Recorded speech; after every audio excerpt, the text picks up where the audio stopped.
Deported to Eswatini? Why Jamaicans are being sent thousands of miles away. On July 16, 2025, a U.S. deportation flight touched down in Eswatini, carrying 5 individuals from Jamaica, Cuba, Vietnam, Yemen, and Laos. Among them was a man U.S. officials describe as uniquely barbaric, convicted of violent crimes so severe that, according to Washington, his own country refused to take him back. But Jamaica's government flatly denies this, igniting a storm of diplomatic tension and leaving citizens at home asking, could one of their own really be exiled to a country over 7,000 miles away? This case is part of President Donald Trump's controversial third country deportation policy, a program that allows the U.S. to send people to nations with which they have no ties. Trump's administration argues the policy is a necessary tool to handle high-risk deportees whose home countries allegedly reject them. But to many in Jamaica, this deportation feels less like policy and more like punishment, a chilling signal that even citizenship may not shield nationals from being shipped across the world. Behind closed doors, Jamaica's Ministry of Foreign Affairs is scrambling to confirm the man's identity and secure his return if he is indeed Jamaican. Yet a troubling question hangs over the island. If the U.S. truly considers him too dangerous to remain, can Jamaica safely take him back? Eswatini, a tiny landlocked kingdom in southern Africa, is one of the last absolute monarchies in the world. Known for political repression, restricted press freedom, and harsh prison conditions, it's hardly a place anyone expected to receive high-risk deportees from the U.S. The 5 men are currently being held in solitary confinement at Matsifa Correctional Complex, described by officials as in transit. But to where? No one can say for sure. Even the International Organization for Migration, normally responsible for such transfers, reports not being informed about the deportations.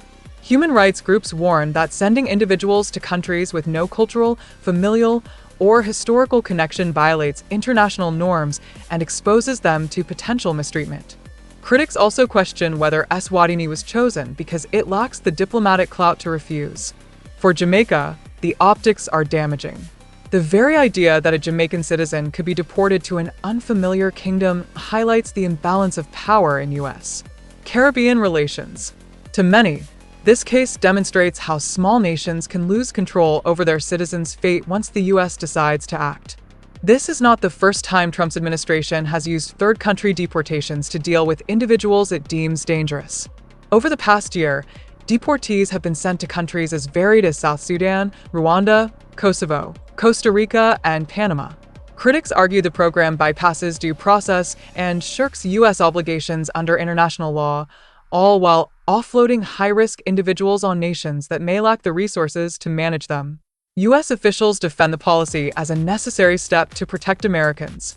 Homeland Security claims that the 5 men sent to Eswatini were convicted of heinous crimes, including murder, armed robbery, and child sexual assault, and were refused by their home nations. "We will not keep people who pose such threats on U.S. soil," one official stated bluntly. But Jamaica insists it never refused any citizen, challenging the very basis of Washington's claim. The result is a geopolitical standoff. America wants to rid itself of dangerous individuals, while smaller nations like Jamaica fight to maintain sovereignty and safeguard their people. In the process, the individuals themselves end up in legal limbo, sent to countries that never agreed to take them in the first place. Now Jamaica faces an agonizing dilemma. If the man is confirmed to be Jamaican, should the island even bring him home?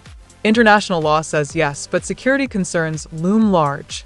The U.S. has painted him as too dangerous for his home country, raising questions about whether Jamaica's already stretched security forces could manage such a threat. For many citizens, the prospect of his return is frightening. At the same time, Jamaica must uphold its international obligations and protect the rights of its nationals. Failing to bring him back would set a dangerous precedent, effectively allowing other countries to strip Jamaicans of their citizenship rights. Officials in Kingston are now weighing national security against national duty, a balancing act that has no easy answers. For ordinary Jamaicans, the story has struck a nerve. Is the U.S. exaggerating the threat to justify its policies? Or is Jamaica about to inherit a problem it isn't prepared to handle? As the debate rages, one thing is clear. This deportation has forced Jamaicans to confront a sobering reality. In the high-stakes world of international immigration enforcement, even your passport may not protect you.